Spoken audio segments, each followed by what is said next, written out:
The rain hammered against the cafe windows like bullets against glass.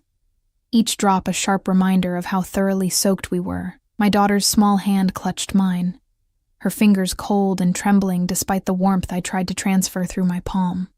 At 4 years old, she shouldn't have to walk through storms like this, but the bus had broken down 3 blocks away, and my umbrella had snapped in the wind before we'd made it halfway here. "Mama, I'm cold," Lily whispered, her voice barely audible above the cafe's ambient noise. The hiss of the espresso machine, the murmur of conversations, the soft jazz playing overhead. "I know, baby. Just a few more minutes." I pushed open the heavy door, and a wave of warmth hit us, carrying with it the rich aroma of roasted coffee beans and fresh pastries. The scent wrapped around us like a blanket, and I felt Lily's grip loosen slightly as we stepped inside. Water dripped from our coats onto the polished hardwood floor, creating small puddles that reflected the amber lighting. I could feel eyes on us, the well-dressed patrons with their designer bags and pristine appearances, glancing at the bedraggled woman and child who'd just invaded their sanctuary. My cheeks burned with embarrassment as I noticed my reflection in the window. Hair plastered to my skull, mascara probably smudged beneath my eyes, my discount store coat hanging heavy with rainwater. We were invisible here, I realized. Just another struggling single mother trying to find shelter from the storm. I guided Lily toward a small table in the corner, as far from the other customers as possible. My hands shook as I dug through my worn purse for my wallet, mentally calculating how much I could spend. $5 for a hot chocolate for Lily. Maybe I could afford a small coffee for myself if I skipped lunch tomorrow. The tips from my waitressing shift last night had been disappointing, and rent was due in 3 days. "Can I have the one with whipped cream?" Lily asked, her blue eyes, so much like her father's, looking up at me with hope. "We'll see, sweetheart." I brushed a wet strand of hair from her face, my heart aching at the way she tried to smile despite shivering. 4 years. 4 years since I'd left everything behind. Since I'd run from the golden cage that had been my marriage. Since I'd discovered I was pregnant and chose freedom over luxury. 4 years since I'd last seen him. The barista, a young woman with purple hair and kind eyes, took my order without judgment. I asked for the hot chocolate with whipped cream and the cheapest coffee on the menu for myself. As I fumbled with the damp bills in my wallet, I became aware of a shift in the cafe's atmosphere. The conversations seemed to lower, the jazz sounding suddenly distant. That peculiar silence that falls when something, or someone, commands attention without demanding it. A scent cut through the coffee and rain. Expensive cologne, leather, and something darker. Something that made the hair on the back of my neck stand up, made my breath catch in my throat, made every instinct I possessed scream danger. I didn't need to turn around to know who had just entered. My body remembered before my mind could catch up. The way my pulse quickened, the way my skin prickled with awareness, the way 4 years of distance collapsed in an instant. "Keep the change," a voice said near the counter, deep, controlled with that slight accent that had once whispered promises against my skin in the dark. A voice I'd tried to forget in 1,000 sleepless nights. My hands froze on the counter. The barista's eyes widened slightly as she looked past me, and I saw her swallow hard. In my peripheral vision, I caught movement. 2 large men in dark suits positioning themselves near the door. Security. Of course he wouldn't travel alone. He never had, even back then. "Mama?" Lily's voice pulled me back, and I forced myself to move, to take the receipt, to breathe. "Just a minute, baby," I managed, my voice somehow steady despite the chaos in my chest. I turned slowly, deliberately keeping my eyes down, and began walking back to our table, but I couldn't help it. My gaze lifted, drawn like a moth to flame, and I saw him. 4 years had only sharpened him. Dante stood near the entrance, water droplets clinging to his black wool coat, which probably cost more than my entire year's rent. His dark hair was slightly longer than I remembered, swept back from his face in a way that emphasized those razor-sharp cheekbones and that jaw that looked carved from marble. But it was his eyes that stopped me, those storm-gray eyes that had once looked at me like I was his entire world, like I was something precious he'd killed to protect, or possess. They found mine across the cafe, and the world tilted. I saw the recognition hit him, saw something flicker in those carefully controlled features. Surprise, then hunger, then something that looked almost like pain, before his expression shuddered into the mask he wore so well. His hand, reaching for his phone, stopped mid-motion. One of his security detail said something to him, but Dante raised a single finger, silencing the man without looking away from me. The air between us felt electric, charged with 4 years of silence and everything left unsaid. I broke eye contact first, my survival instincts finally kicking in. My hands trembled as I made my way back to Lily, who was swinging her feet and humming softly, completely unaware that the most dangerous man I'd ever known was 20 feet away. "Here, sweetie," I said, my voice too bright, too false. I helped her out of her wet coat and draped it over the back of her chair, then did the same with mine, acutely aware that I was buying time, that I was delaying the inevitable. The barista brought our drinks, Lily's hot chocolate piled high with whipped cream, my simple black coffee. Lily's face lit up, and for a moment, I could almost pretend everything was normal. "Thank you, Mama." She reached for the cup, and I helped her, wrapping her small hands around the warmth. "Careful, it's hot. Blow on it first." She blew dramatically, sending a small shower of whipped cream onto the table, and giggled. The sound was pure joy, pure innocence, and it cracked something in my chest. This was why I'd left. This freedom, this simple happiness, this life where we weren't trapped in a world of violence and shadows. Even if it meant struggling, even if it meant poverty, even if it meant, "Excuse me." The voice came from directly beside our table, and I didn't need to look up to know who it was. My entire body tensed, every muscle preparing for flight even though I knew running was impossible. There was nowhere to go. Not with Lily here, not in a cafe full of people. I forced myself to raise my eyes. Dante stood there, his presence overwhelming in the small space. Up close, I could see the fine fabric of his suit, the gold cufflinks at his wrists, the subtle bulge beneath his jacket that meant he was armed, always armed. His security stayed back, but I could feel their attention, their readiness. "Dante," I said, and his name tasted like ash and honey on my tongue. His eyes moved from me to Lily, and I watched his entire body go still. Lily, oblivious, was focused on carefully sipping her hot chocolate, her small face serious with concentration. When Dante's gaze returned to mine, something had changed in it. Something calculating and intense and possessive in a way that made my stomach drop. 4 years, he said softly, his voice controlled, but with an edge that made it clear he was anything but calm. 4 years, and not a word. I had my reasons. I kept my voice low, praying Lily wouldn't pick up on the tension.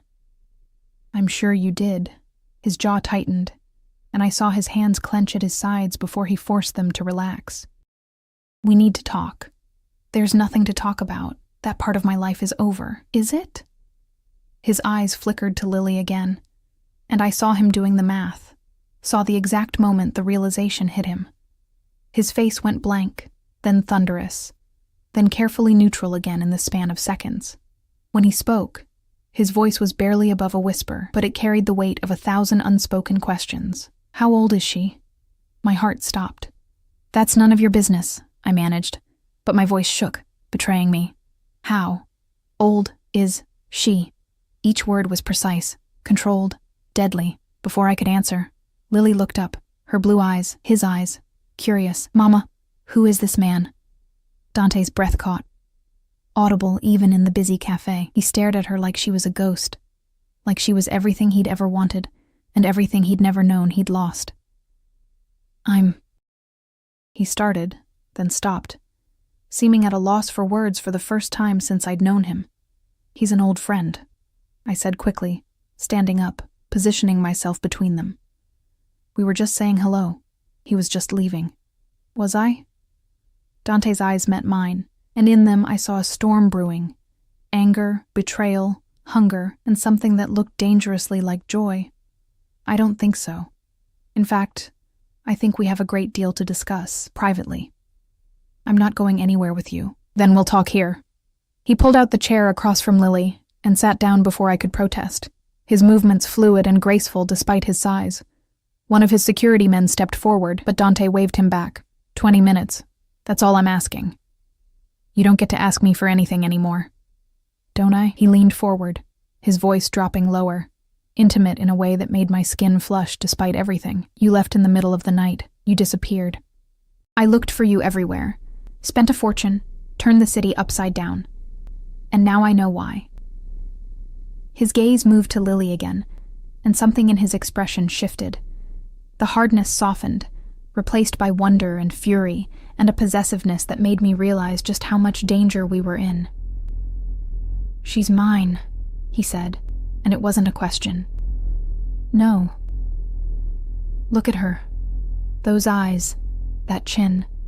She's mine, and you kept her from me." His hand gripped the edge of the table, knuckles white. 4 years. 4 years of her life.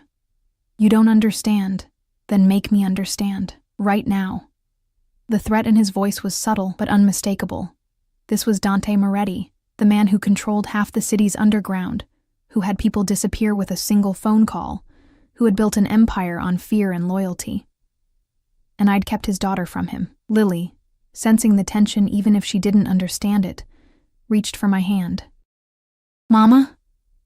I squeezed her fingers gently, trying to project calm I didn't feel. "It's okay, baby." But it wasn't okay. Nothing about this was okay, because I could see in Dante's eyes that he wasn't going to let us walk away. Not now. Not ever. 4 years of freedom had just ended the moment we walked into this cafe. The moment our eyes met.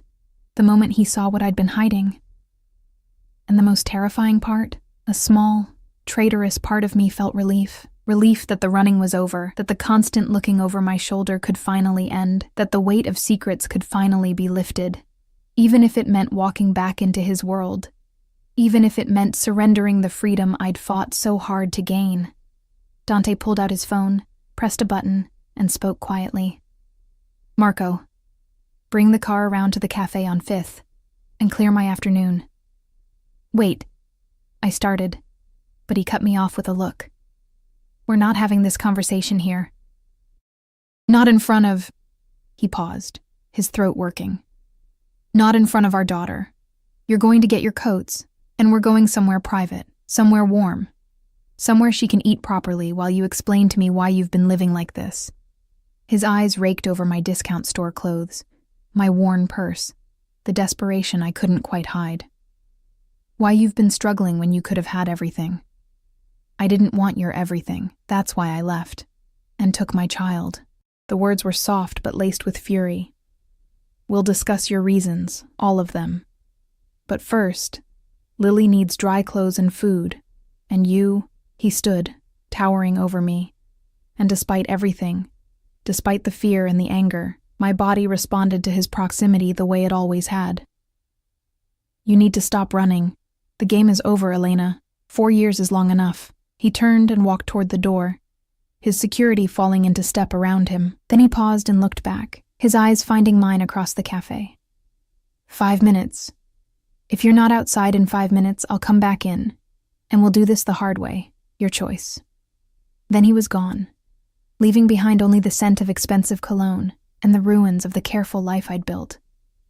Lily tugged on my sleeve. "Mama, why are you crying?" I touched my cheek and found it wet. I hadn't even realized. "It's nothing, baby. It's been a long day." Through the window, I could see a black SUV pulling up to the curb, sleek and predatory. Dante stood beside it, his coat collar turned up against the rain, his eyes never leaving the cafe entrance, waiting. Always so patient when it came to getting what he wanted. And now, he wanted her. Wanted us. I had 3 minutes to decide. Walk out that door and face whatever came next, or try to run again and spend the rest of my life looking over my shoulder, knowing he'd never stop searching. Lily finished her hot chocolate and looked up at me with complete trust. "Can we go home now?" Home. Such a simple word for something that no longer existed, because the moment Dante Moretti discovered he had a daughter, everything changed. The question wasn't whether I'd lose her. It was how much of myself I'd have to sacrifice to keep her safe from his world, or worse, how much I'd have to become part of that world again. I helped Lily into her damp coat, my hands moving mechanically while my mind raced. Outside, Dante checked his watch. 2 minutes left. The rain continued to fall, washing away the last remnants of my carefully constructed fantasy that we could ever truly escape him. I stepped out into the rain with Lily's hand in mine, and immediately felt the weight of Dante's gaze. One of his security men, a mountain of a person with a scar running down his left cheek, opened the SUV's rear door. The interior glowed with soft amber lighting, leather seats that probably cost more than my monthly salary, and a warmth that beckoned us out of the cold. Dante stood motionless, rain darkening his expensive coat. But he didn't seem to notice or care. His eyes were fixed on Lily with an intensity that made my chest tight. When we approached, he moved suddenly, fluidly, positioning himself between us and the rain, using his body as a shield. "Careful," he murmured as Lily climbed inside, his hand hovering near her back without quite touching, as if he was afraid she might break or disappear. I followed her in, and Dante slid in beside me, close enough that I could feel the heat radiating from him, smell the rain on his skin beneath the cologne. The door closed with a solid final sound, the kind of sound that meant there was no going back. "Where are we going?" I asked, hating how small my voice sounded. "My apartment. It's close." He leaned forward and spoke to the driver in Italian, too rapid for me to follow, though I caught a few words: careful, quick, the usual route. The car pulled away from the curb smoothly, and I watched the cafe disappear behind us. Lily pressed her face to the window, eyes wide as she took in the luxurious interior. The screens embedded in the seats, the small refrigerator, the space that seemed impossibly large for a vehicle. "Wow," she breathed. "This is like a house on wheels." Dante's expression softened for the first time since we'd sat down at that table.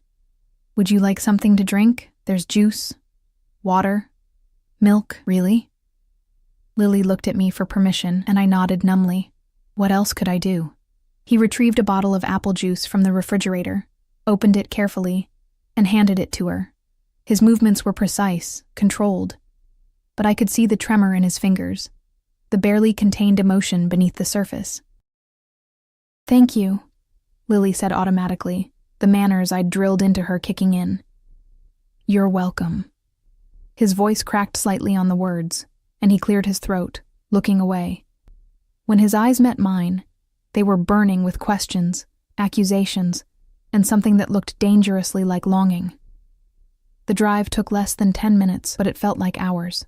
Dante made small talk with Lily, asked her about her favorite color, what she liked to do, if she enjoyed stories. She answered with the easy openness of a child who didn't understand that the man asking was dangerous, that he could take everything away from us with a single command. Every word she spoke, every smile she gave, I watched Dante fall further under her spell.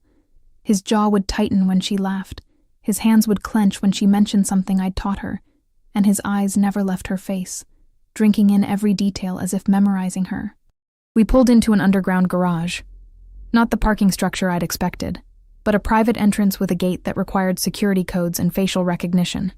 The SUV descended 2 levels before stopping in a space marked with Dante's initials. 2 more security personnel appeared from nowhere, scanning the area before giving Dante a subtle nod. "Stay close," he said, and I wasn't sure if he was talking to me or his men. The elevator was mirrored and modern, requiring a keycard and fingerprint to access the penthouse level. Lily stood between us, clutching her juice box, humming softly. In the reflection, I could see the 3 of us together, a family portrait that never should have existed. Dante stood rigid, his eyes flickering between Lily and me, his jaw working as if he was holding back 1,000 words. The doors opened directly into his apartment, and I fought to keep my expression neutral. I'd forgotten, or maybe forced myself to forget, the sheer opulence of his world. Floor-to-ceiling windows overlooked the city, rain streaming down the glass like tears. The furniture was modern and expensive, all clean lines and rich fabrics. Original artwork hung on the walls. Pieces I recognized from magazines, paintings worth more than I'd earn in 10 lifetimes. "Maria!" Dante called out, and a woman in her 50s appeared from what I assumed was the kitchen. She wore a simple gray dress and an expression of professional courtesy that faltered slightly when she saw me and Lily. "We have guests. The child needs dry clothes and food, something warm, and find something appropriate for her mother as well." Of course, Mr. Moretti. Maria's eyes lingered on Lily with barely concealed curiosity before she hurried away. I don't need... I started. But Dante cut me off. You're soaked through. Lily is shivering. This isn't negotiable. He crouched down to Lily's level, and the movement was so unexpectedly gentle that it made my throat tight. Would you like to see something special while Maria gets you some warm clothes? Lily looked at me, uncertain, and I nodded. What choice did I have? He led us through the apartment to a room I'd never seen before, a library with walls of books reaching toward a vaulted ceiling. But in the corner, partially hidden behind a leather chair, sat something that made Lily gasp. A massive dollhouse, 3 stories tall, with intricate furniture and tiny inhabitants frozen in their perfect lives. My mother's, Dante said quietly. She made it when she was young. I thought... He trailed off, shaking his head. You can play with it if you'd like. Can I, Mama? Lily's eyes were huge, reflecting the warm lighting. Yes, baby. But be gentle. She didn't need to be told twice. Within seconds, she was kneeling before the dollhouse, carefully opening the miniature doors and examining the rooms with the intense focus only children possess. Dante straightened, and suddenly we were alone. Or as alone as we could be with security somewhere nearby and Maria bustling in another room. The air between us felt thick, charged with everything unsaid. My office. Now. He walked toward a door at the far end of the library, and I followed because refusing would only delay the inevitable. His office was masculine and austere. Dark wood, leather, a desk that looked like it had witnessed countless decisions both legal and otherwise. The rain against the windows provided a constant backdrop, a reminder that the world outside continued despite everything falling apart inside. Dante closed the door, leaned against it, and just stared at me. The silence stretched, oppressive and heavy, until I couldn't bear it anymore. Say something, I whispered. What would you like me to say? His voice was dangerously soft. That I understand why you ran, that I forgive you for stealing 4 years of my daughter's life, that I'm not furious beyond words right now? You don't know what it was like. Then tell me. The words exploded from him, and I flinched. He noticed, and something in his expression shifted, became more controlled, more dangerous in its calmness. Tell me why you disappeared in the middle of the night. Why you left no note, no explanation, no forwarding address. Why you let me believe you were dead in a ditch somewhere while you were pregnant with my child. Because I couldn't stay, I said, my own anger rising to meet his. Because every day in your world was suffocating me.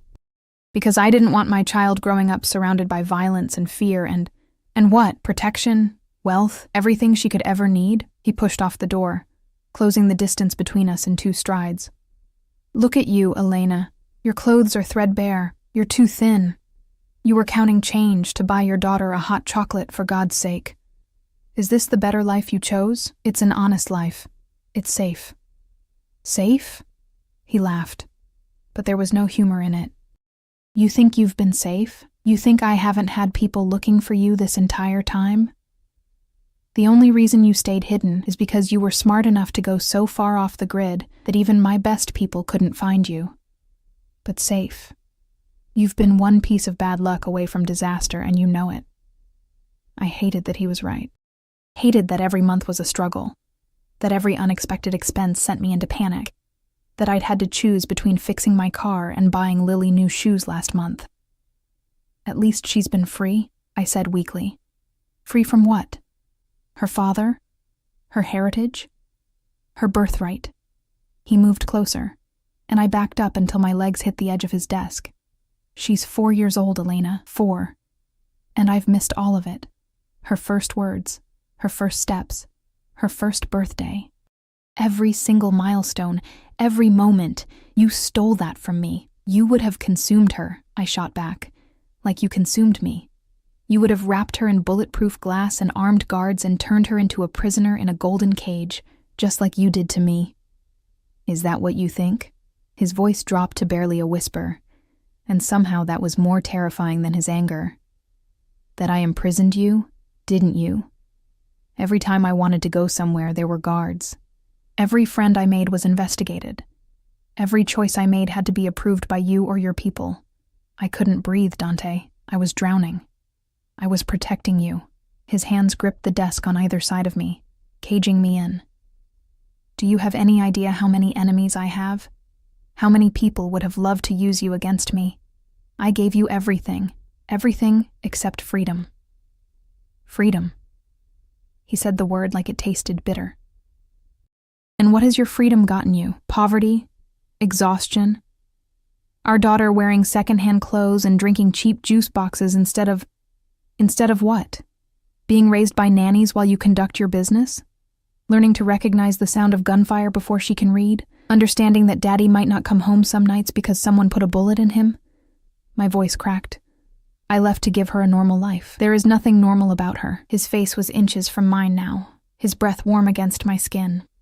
She is my daughter, my blood.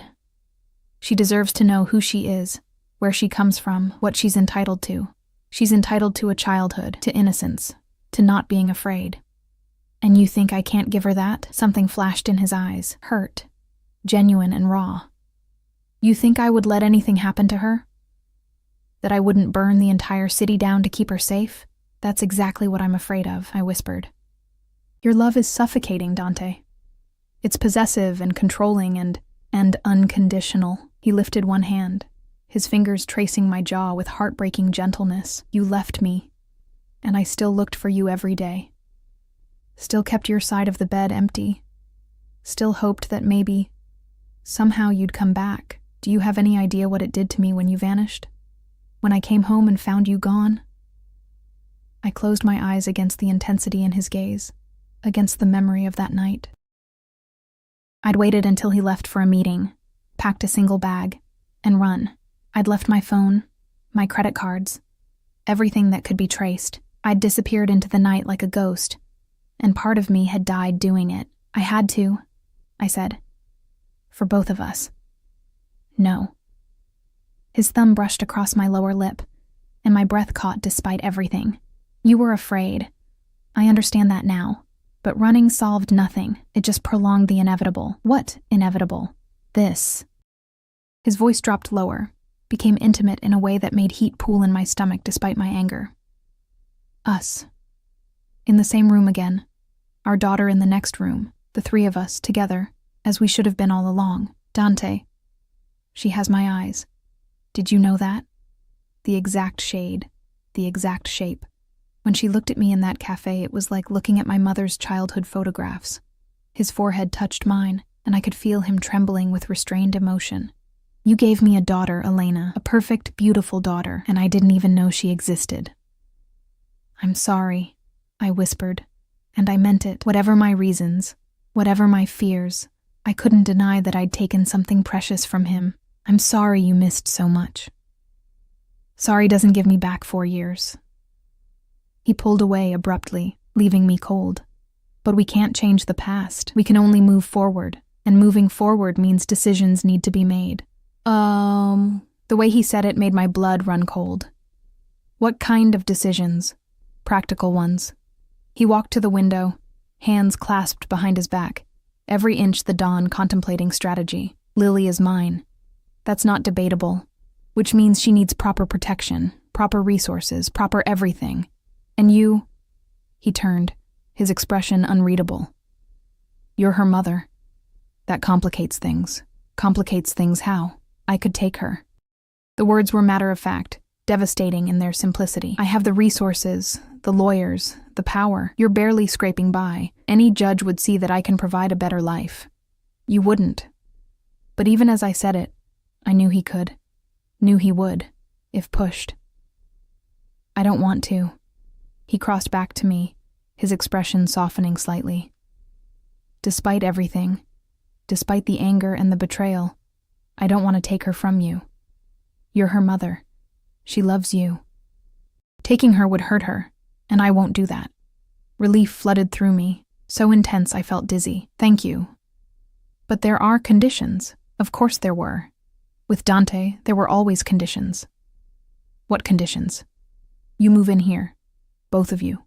I have more than enough space, and it's secure. Lily will have everything she needs. Education, clothes, activities, whatever makes her happy. You'll have a stipend, access to whatever you need. In exchange, I get to be her father. I get to make up for lost time. You want us to live with you. My mind reeled at the implications. I want my daughter under my roof, protected by my people, safe from anyone who might want to use her to get to me, and I want you where I can see you, where you can't run again. His eyes bore into mine. This is non-negotiable, Elena. Either you agree, or we do this the hard way through courts and lawyers and custody battles that will drain what little money you have. Your choice. It wasn't a choice at all, and we both knew it. How long? I asked quietly. How long what? How long do we have to live here? Something dangerous flickered in his expression. As long as it takes. As long as what takes. He stepped closer, crowding into my space again, his presence overwhelming. As long as it takes for you to remember why you married me in the first place. Why you said yes when I asked. Why you looked at me like I was your entire world before fear made you run. Dante, I never stopped loving you, Elena. Never stopped wanting you. Never stopped believing you'd come back. His hand cupped my face, and despite everything, I found myself leaning into his touch. 4 years apart doesn't change what we had, what we could have again. We can't go back. No. But we can move forward. Together. He leaned in, his lips brushing my ear. Say yes. Agree to this. Let me take care of you both. Let me be the father I should have been from the beginning. In the next room, I could hear Lily's delighted laughter as she discovered something new in the dollhouse. The sound tugged at something deep in my chest. The knowledge that she deserved more than I'd been able to give her alone, and if I say no, then I make good on my threat. I take her through legal channels, and you visit her on weekends if you're lucky. His voice hardened. I don't want to do that, but I will if you force my hand. I've already missed 4 years. I won't miss another day. I looked up at him. At this man I'd once loved enough to marry, feared enough to flee. His eyes held that same intensity that had drawn me to him in the first place. That absolute certainty, that unwavering focus when he wanted something. And right now, he wanted us. Okay, I heard myself say. We'll stay, but I have conditions too. Name them. Lily comes first. Always. Whatever happens between us, she's protected from it. She doesn't see violence, doesn't hear about your business, doesn't grow up afraid. Agreed. And I want her to have a normal childhood. Play dates, birthday parties, friends from school. Normal things, not just guards and gates and isolation. His jaw tightened, but he nodded. Within reason. I won't compromise her safety, but I'll try. One more thing. I met his eyes squarely. Whatever this is between us, whatever you think it could be, I'm not making any promises. I'm here for Lily. Not for you. Something flashed in his expression. Hurt, anger, determination. We'll see about that. Before I could respond, Maria knocked softly on the door. Mr. Moretti? I have clothes for the little one, and lunch is ready. Dante stepped back, his mask of control sliding into place. Thank you, Maria. We'll be right there. He offered me his hand, and after a moment's hesitation, I took it. His fingers closed around mine, warm and strong and possessive in a way that made my pulse jump. Welcome home, Elena, he murmured as he led me back toward the library, toward our daughter, toward a future I couldn't escape. Welcome home. The first night in Dante's penthouse felt like sleeping in a museum. Everything was too clean, too perfect, too expensive to touch. Maria had shown us to a guest suite, 2 connecting rooms with a shared bathroom that sparkled like something from a luxury hotel. Lily's room had been hastily furnished with items that must have cost a fortune. A canopy bed with silk sheets, stuffed animals still bearing price tags, toys arranged on pristine shelves. Mama, look! She'd spun in circles, her wet clothes replaced by a soft pink pajama set that probably cost more than my weekly grocery budget. It's like a princess room. I'd smiled and tucked her in, watching her fall asleep almost instantly, exhausted from the day's emotional upheaval. She looked so small in that enormous bed, so fragile despite the luxury surrounding her. Now I stood at the window of my own room, staring out at the city lights blurred by rain. My reflection looked like a stranger, showered, wearing clothes Maria had provided, standing in a space that could have housed my entire apartment 3 times over. A soft knock made me turn. "It's open," I said, though I already knew who it was. Dante entered, changed from his suit into dark slacks and a white shirt with the sleeves rolled up. Casual for him, but still put together in a way that made my borrowed sweatpants and t-shirt feel inadequate. He carried 2 glasses and a bottle of wine. "I thought you might need this," he said, setting them on the side table.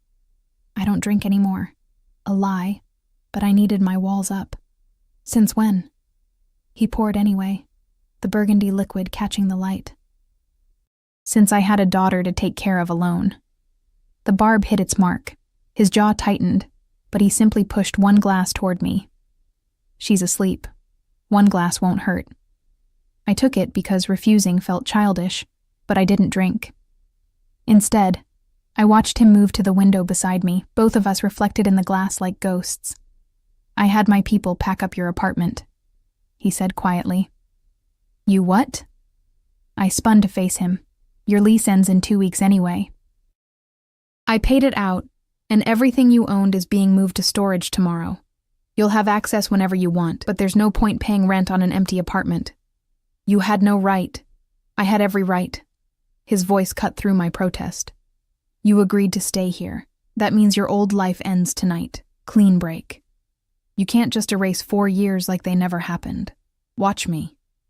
He took a slow sip of wine, his eyes never leaving mine. "I've already enrolled Lily in the best private preschool in the city. She starts Monday. My lawyer is preparing paperwork to add her to my will, establish her trust fund, update her birth certificate to include my name." "Her birth certificate?" My hands shook. "Dante, she doesn't even know you're her father yet. Then we tell her. Tomorrow." He set his glass down with careful precision. "I've waited long enough, Elena. She deserves to know. She's 4 years old. She won't understand. She'll understand that the man who bought her hot chocolate, who showed her his mother's dollhouse, who wants to take care of her and her mother is her father. Children are more resilient than you think." I wanted to argue, but exhaustion pressed down on me like a physical weight. The day had been too much. Seeing him again, the fear, the negotiations, moving into this golden prison. "I need time," I whispered. "We both do. To adjust, to figure out how this works. We don't have time." He moved closer, and I could smell his cologne, feel the heat of his body. "Every day she doesn't know is another day stolen. I won't lose more." "And what about what I need? What she needs?" "I'm giving you both everything." His voice held genuine confusion, as if he couldn't understand why I wasn't grateful. "Safety, security, luxury, captivity," I finished. "Wrapped in silk and locked behind gates. Protection." He caught my chin, forcing me to meet his eyes. "There's a difference." "Is there?" I pulled away, creating distance between us. "Your men are already stationed outside. I saw the cameras in every hallway. This isn't a home, Dante. It's a fortress. Because the world I live in requires fortresses." Frustration bled through his control. "You knew this when you married me. You knew what I was, what I did. I knew you were dangerous. I didn't know I'd become another possession to guard." Silence fell between us, heavy with everything unsaid. Rain continued its assault on the windows, nature indifferent to human drama. "Is that really what you think?" His voice was quieter now, almost vulnerable. "That you were just a possession? Weren't we all?" I gestured vaguely. "Your people, your properties, your wife. Everything organized and controlled and protected until it suffocates."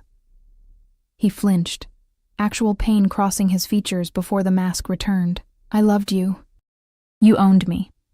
But even as I said it, I knew it wasn't entirely fair. Dante had loved me in his way, fierce, consuming, absolute. The problem was that his love left no room for anything else. "I kept you safe," he corrected. "From threats you didn't even know existed. From men who would have hurt you to hurt me. From living." The words burst out before I could stop them. "I felt like I was dying, Dante. Slowly suffocating in your perfect apartment with your perfect security and your perfect control. I couldn't breathe without permission. Couldn't exist without surveillance. Is that really love?" It was all I knew how to give. His admission hung in the air between us. "My father taught me to protect what's mine. To never show weakness. To control every variable because losing control means losing everything. He reached for his wine, drained it. When you left, I lost control. I tore the city apart looking for you. I made enemies into allies, called in every favor, spent money like water, and still, nothing. You vanished like smoke. I had to. Because I failed you. He set the empty glass down with a sharp click. I see that now. I was so focused on keeping you safe that I never asked if you were happy. I assumed providing was enough, that luxury equaled love. His eyes met mine, raw and exposed. I was wrong. The admission shocked me more than anything else that day. Dante Moretti didn't admit weakness, didn't apologize, didn't acknowledge mistakes. Yet here he stood, stripped of his usual armor. I won't make the same mistake with Lily, he continued. I'll learn. I'll do better.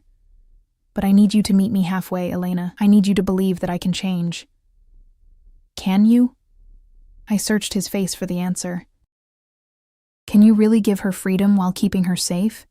Can you let her grow without controlling every aspect of her life? I don't know. His honesty was brutal, but I'll try. For her. For you. He stepped closer again, and this time I didn't retreat. Give me a chance to prove I'm not the monster you ran from. You're not a monster. The words came out softer than intended. You never were. You're just too much. Too intense.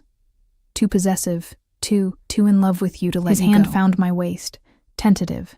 Testing. That hasn't changed. 4 years? And I still dream about you every night. Still reach for you in the morning. Still... Don't. I pressed my hand against his chest, feeling his heartbeat thunder beneath my palm. We can't go back there. Whatever we had, it's over. Is it? His other hand tangled in my hair, gentle but insistent. Because your pulse just jumped. Your breath just quickened. Your body remembers me even if your mind wants to forget. He was right, and I hated it.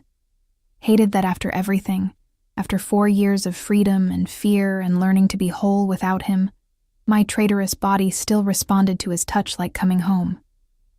This is about Lily, I managed, though my voice shook. Not us. It's about all of us. His thumb traced my lower lip and heat pooled low in my stomach. We're a family now, Elena, whether you want to admit it or not, and families figure things out together. Dante... Whatever I was going to say died as Lily's voice called out from the next room. Mama? I pulled away from him instantly, my heart racing for different reasons now. I'm here, baby. What's wrong? I found her sitting up in bed, clutching one of the new stuffed animals, her face uncertain in the dim glow of the nightlight Maria had left on. I had a dream, she said softly, about the nice man from the cafe. He was smiling at me, but then he disappeared and I couldn't find him. Dante appeared in the doorway, his expression unreadable in the shadows. I felt his presence like electricity, charging the air between us. What kind of dream? I asked, sitting on the edge of her bed. A good dream, she yawned. He gave me a big house to play in. But then I woke up and forgot where I was. You're safe, I soothed, brushing hair from her forehead. We're in a friend's apartment. Remember? The one with the fancy car and the big dollhouse? The nice man's house? Her eyes drifted toward Dante. Yes, sweetheart. Is he still here? Before I could answer, Dante moved into the room, his massive frame somehow gentle as he knelt beside the bed. I'm here, and I'm not going anywhere. Lily studied him with that disconcerting directness children possess. Promise? Promise. His voice was thick with emotion. Okay. She snuggled back into her pillows, satisfied. Good night, nice man. Good night, Lily. He stood slowly, and I saw him swallow hard, fighting for composure. We left her room together, pulling the door partly closed. In the hallway, with my daughter's innocent trust still hanging in the air between us, everything felt different. More real. More terrifying. Tomorrow, Dante said quietly. We tell her tomorrow. I nodded, too exhausted to fight anymore. Tomorrow. He reached out, his fingers ghosting across my cheek in a touch so tender it made my throat tight. Thank you. for agreeing to this, for giving me a chance. Don't make me regret it. I won't."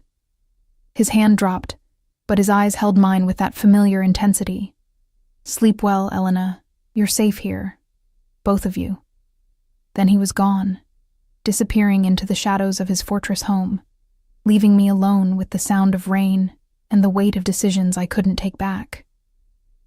I returned to my room and finally took that sip of wine. It was excellent, of course. Everything in Dante's world was excellent, beautiful and expensive and suffocating. But as I lay in sheets that cost more than my monthly rent, I couldn't deny one terrifying truth. Part of me had missed this, missed him, missed the security and the intensity and the absolute certainty that came from being Dante Moretti's focus, even if that focus felt like burning alive. Morning came with pale sunlight breaking through the rain clouds. I woke to silence, the eerie, unsettling quiet of wealth, where even the city sounds were muffled by triple-paned windows and insulated walls. For a moment, I forgot where I was. Then memory crashed back, and with it, the weight of what today meant. We were telling Lily the truth. I found her already awake, sitting cross-legged on her bed surrounded by the new stuffed animals, having what appeared to be a very serious tea party with them. She looked up when I entered, her smile bright and uncomplicated. "Mama, Mr. Bear says the pancakes here are really good. Can we have pancakes?" "We'll see what Maria has made." I helped her wash up and get dressed, my hands moving through the familiar routine while my mind spun with anxiety. How did you tell a 4-year-old that the stranger from yesterday was her father? That everything she'd known was about to change? The dining room was flooded with morning light, the rain-washed city gleaming beyond the windows. Dante sat at the head of a table that could seat 12, dressed in a dark suit, reading something on his tablet. He looked up when we entered, and the transformation in his expression, from cold business to warm welcome, was startling. "Good morning." He stood, pulling out chairs for us. "I hope you slept well." "The bed was really soft," Lily announced, climbing into her seat. "Like sleeping on a cloud. I'm glad." His voice held a roughness that spoke of emotion barely contained. "Maria made pancakes, as requested, and bacon, and fresh fruit." Shh. The breakfast that appeared was ridiculous in its abundance. Golden pancakes stacked high, crispy bacon, berries that looked hand-selected for perfection, fresh squeezed orange juice in crystal glasses. Lily's eyes went wide. "This is all for us?" "All for you, Piccola." The Italian endearment slipped out naturally, and I saw Lily tilt her head, curious but not afraid. We ate in relative silence, Lily focused on her pancakes, Dante and I exchanging loaded glances over her head. Finally, he set down his fork and cleared his throat. "Lily, your mother and I need to talk to you about something important." She looked up, syrup on her chin, immediately sensing the shift in tone. "Am I in trouble?" "No, sweetheart. Not at all." I wiped her face gently. "We just need to tell you something good." Dante's hand clenched on the table, knuckles white. I'd never seen him nervous before. Not when facing down rivals, not when making deals worth millions, not even on our wedding day. But now, facing our daughter, he looked almost terrified. "Do you remember yesterday?" I started carefully. "When we met the nice man at the café?" "The one with the big car?" She nodded enthusiastically. "Yes. Well, he's more than just a nice man." I glanced at Dante, who seemed frozen. "He's someone very special, someone who cares about you very much." "Like a friend?" "More than a friend." My throat felt tight. "Lily, do you know what a father is?" Her brow furrowed in concentration. "Tommy at daycare has a father. He says his daddy takes him to the park and reads him stories." "That's right. A father is someone who loves you and takes care of you and..." My voice cracked, and Dante's hand found mine under the table, squeezing once. "I'm your father, Lily." His voice was steady despite the emotion in his eyes. "I'm your daddy." She stared at him, processing. The silence stretched, and I could see Dante holding his breath, waiting for her reaction. Then, with the brutal honesty of childhood, she asked, "Why weren't you there before?" The question hit him like a physical blow. "Because I didn't know about you. Your mama and I, we lived far apart, and I didn't know you existed, but now I do. and I promise I'm never leaving again. Never ever? Never ever. He moved from his chair, kneeling beside her so they were eye level. I know this is confusing. I know I'm a stranger to you right now. But I want to be your daddy if you'll let me. I want to take you to the park and read you stories and make sure you're happy and safe always. Lily studied him with those blue eyes. His eyes that saw too much. Do I have to call you daddy? You can call me whatever feels right. Dante, if you prefer. Or nothing at all, until you're ready. She thought about this, her small face serious. Then, can you read stories as good as Mama? A smile broke across his face, genuine and devastating. I'll try my very best, okay? She turned back to her pancakes, apparently satisfied with this life-altering information. Can I have more syrup? I laughed, the sound half sob, half relief. Only a child could accept such monumental news and immediately return to breakfast. Dante stood slowly, and when his eyes met mine, they were bright with unshed tears. The rest of the morning passed in a strange domestic tableau. Dante canceled his meetings, something his assistant seemed shocked by, based on the phone call I overheard. He spent hours with Lily, showing her around the penthouse, answering her endless questions with patience I didn't know he possessed. I watched from doorways and windows, this man I'd married becoming the father I'd denied him the chance to be. He was gentle with her, careful, as if she might break. When she asked to see his office, he showed her. When she wanted to push all the buttons in the elevator, he let her. When she asked why he had so many phones, he simply said it was for work. But I also noticed the other things. The security check-ins every hour, the way his men reported to him in hushed voices, the darkness that crept into his expression when he thought no one was watching. This was still Dante Moretti, crime lord, dangerous man, killer when necessary. The tenderness with Lily didn't erase what he was. By afternoon, Lily had worn herself out and gone down for a nap in her princess room. Maria was grocery shopping with a list of Lily's favorite foods I'd provided, and I found myself alone with Dante in his study, rain starting again outside. She accepted it better than I expected, I said, standing by his desk where he was supposedly working, though I'd seen him staring at the same document for 20 minutes. Children are adaptable. He set down his pen. It's the adults who complicate things. Speaking of complications, we need to discuss boundaries. Boundaries. He repeated the word like it was foreign. Yes. Ground rules. Like what you tell her about your work. How involved your people are in her daily life. Whether she's allowed to leave the building without...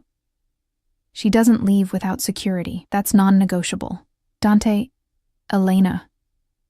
He stood, moving around the desk.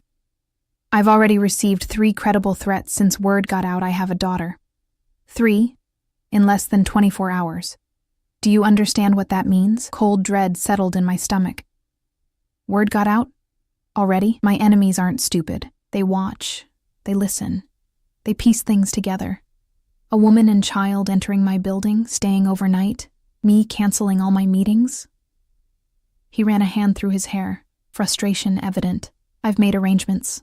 Extra security, vetted personnel only, restricted access to this floor.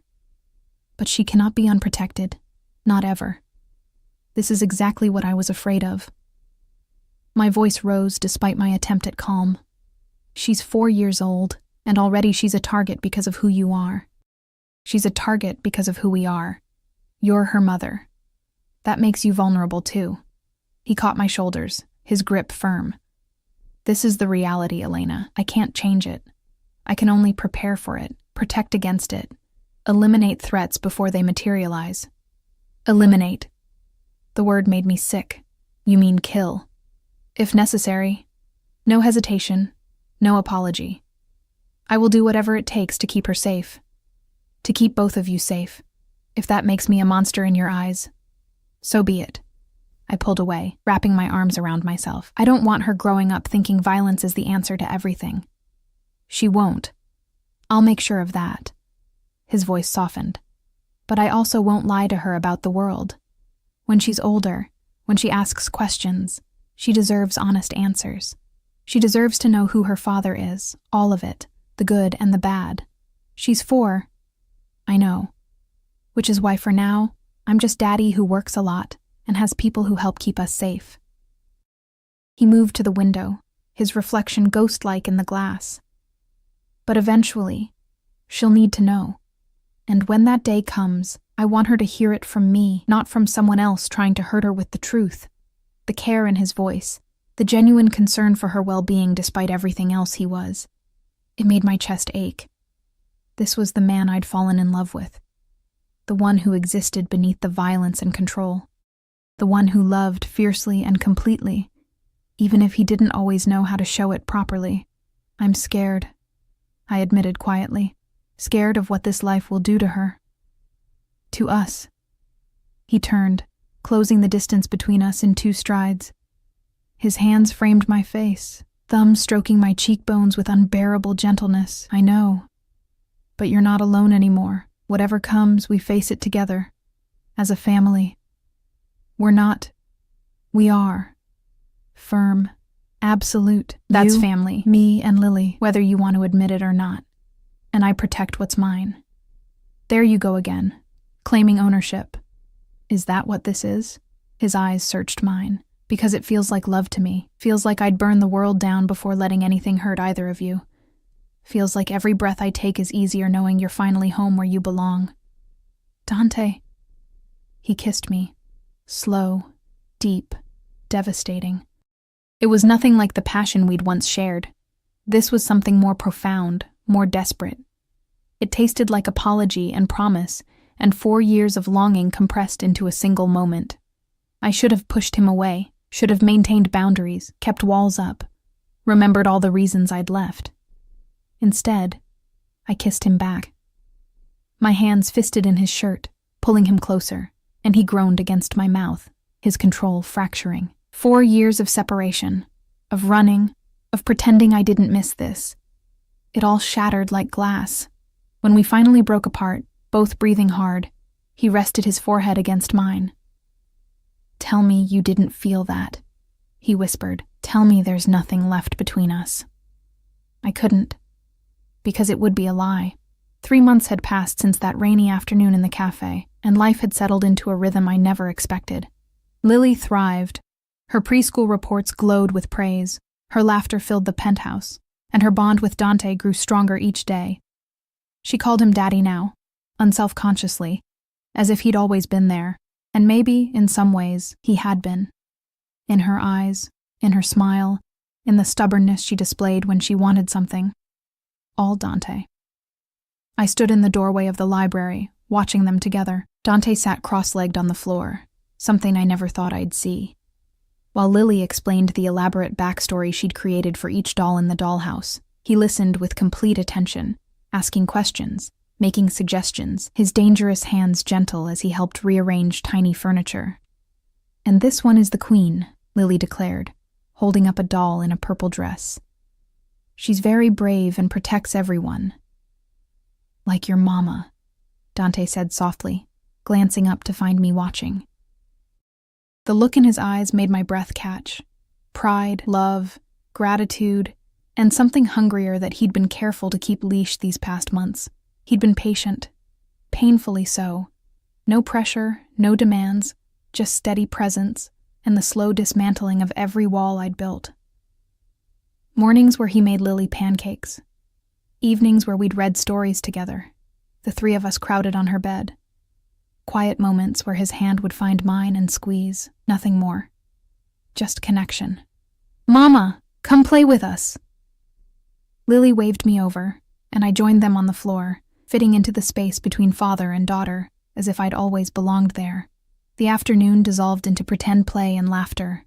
Later, after Lily's bath and bedtime routine, Dante and I found ourselves alone in the living room, the city lights twinkling beyond the windows like earthbound stars.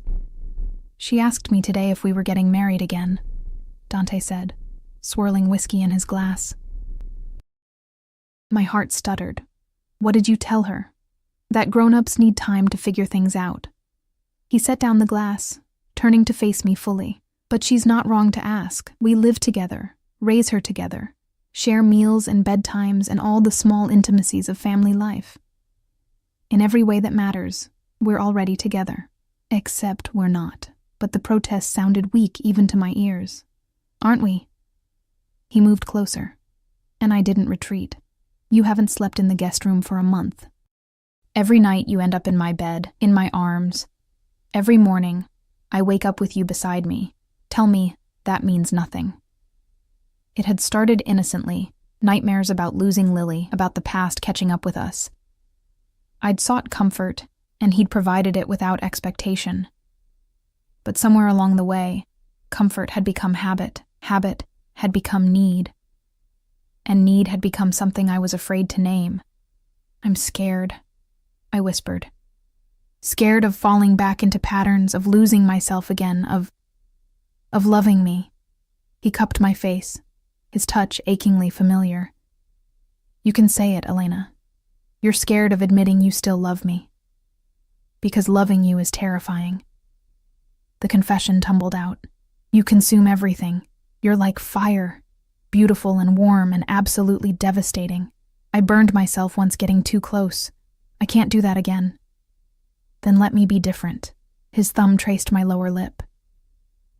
These past 3 months, have I smothered you, controlled you, kept you prisoner? I thought about the freedom he'd given me. The credit cards in my name with no spending limits, the car and driver at my disposal, the trust he'd shown when I took Lily to the park with just one security detail instead of his entire team. The way he asked my opinion on decisions affecting our daughter, actually listened, sometimes even deferred to my judgment. No, I admitted. You haven't. I learned. His voice roughened. Losing you taught me what matters, not control, not possession, but partnership, trust. Letting the people you love have space to breathe while still keeping them safe. He leaned closer, his breath warm against my lips. I'm not the same man you left, Elena. I've changed. For you, for Lily, for us. Dante, marry me again. The words were soft but certain, not because I'm demanding it, not because you have no choice, but because you want to. Because despite everything, despite the fear in the past and all the reasons it shouldn't work, it does. We work. My heart hammered against my ribs. I need to know something first. Anything. The threats you mentioned. The enemies. Are we really safe? His expression hardened. There were issues. I resolved them. Resolved how? Do you really want to know? His eyes searched mine.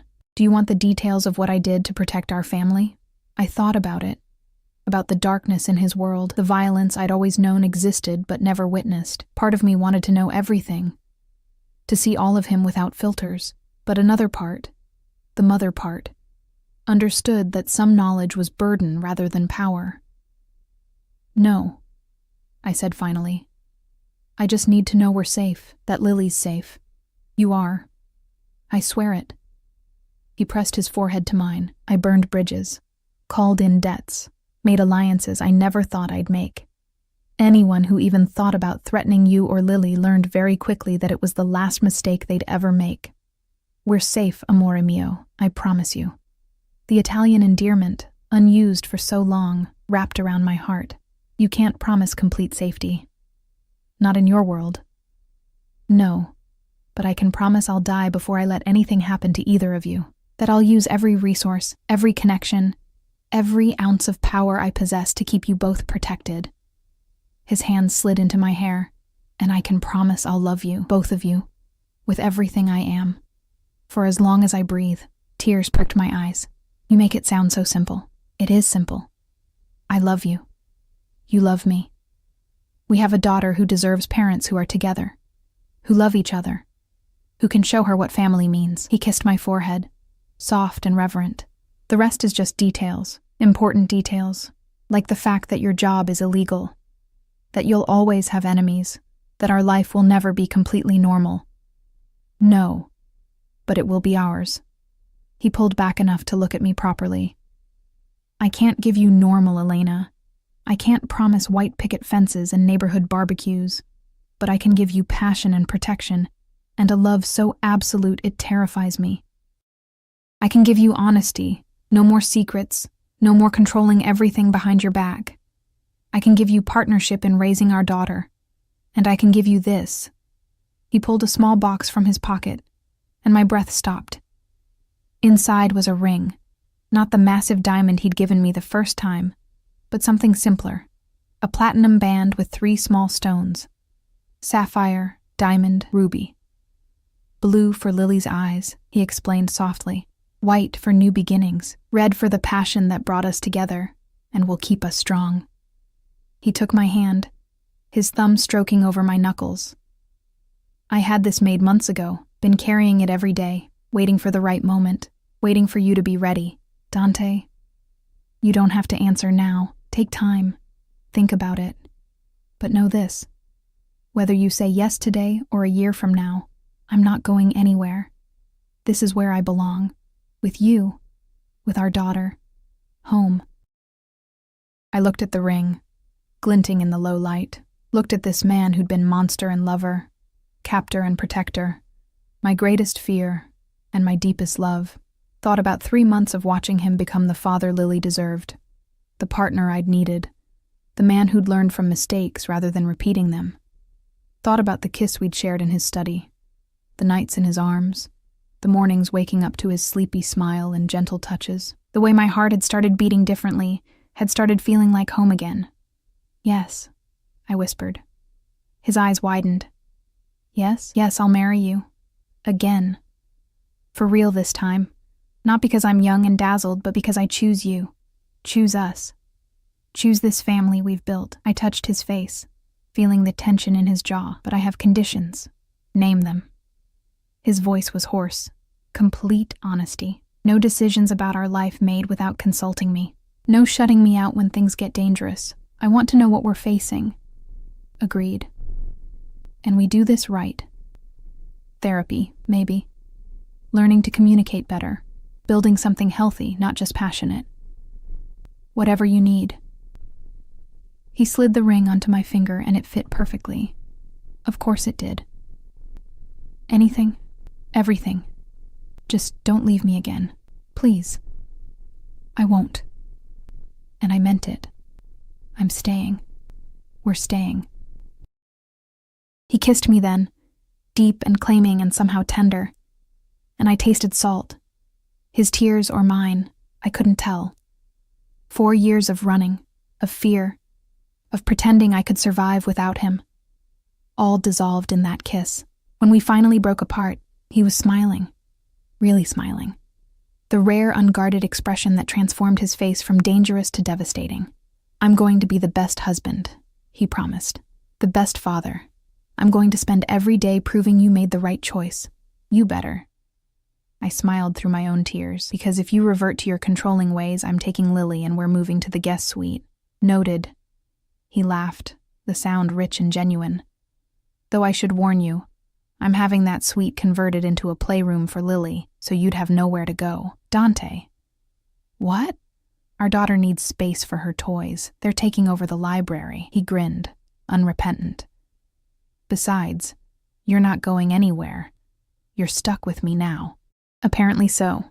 But I was smiling as I said it, my heart lighter than it had been in years. We sat together on the couch, his arm around my shoulders, my head on his chest, listening to his steady heartbeat. Outside, the city glowed, indifferent to human drama. Inside, we'd found something precious. Second chances, hard-won trust, and love that survived even the darkest valleys. "Mama? Daddy?" We looked up to find Lily standing in her pajamas, rubbing her eyes. I had a good dream this time. We were all together, and everyone was smiling. Dante stood, scooping her up. "That's not a dream, Piccola. That's real now." "Really?" She looked between us, hope bright in her eyes. His eyes. "Really," I confirmed, joining them. "We're a family. All 3 of us together." She threw her arms around both our necks, squeezing tight. "I love you, Mama. I love you, Daddy." "We love you too, baby," I whispered, meeting Dante's gaze over her head. In his eyes, I saw everything. Past pain, present joy, future promise. He carried her back to bed, and I followed. The 3 of us crowded together while we told her stories until she drifted off. Later, in the quiet darkness of Dante's bedroom, our bedroom now, we lay tangled together, his fingers tracing lazy patterns on my skin.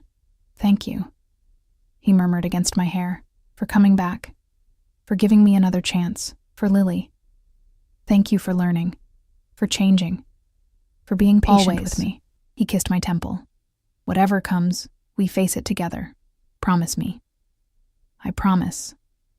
And this time, I knew I'd keep it.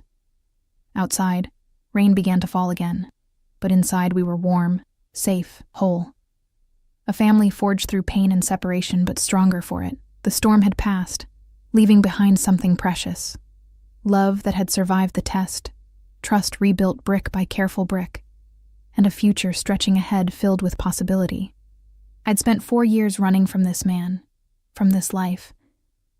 But sometimes, the thing you fear most is exactly what you need. Sometimes the cage you escape is really a sanctuary. Sometimes love isn't about freedom or captivity, but about choosing to stay, choosing to trust, choosing to build something beautiful from broken pieces. As I drifted toward sleep in Dante's arms, our daughter safe in the next room, I realized something profound. I hadn't just come home to a place. I'd come home to myself, the woman who was strong enough to leave, brave enough to return, and wise enough to know the difference between prison and protection. The rain continued its gentle percussion against the windows, a lullaby for new beginnings. And for the first time in 4 years, I slept without nightmares, without fear, without the constant weight of secrets. I slept like someone who'd finally found where they belonged,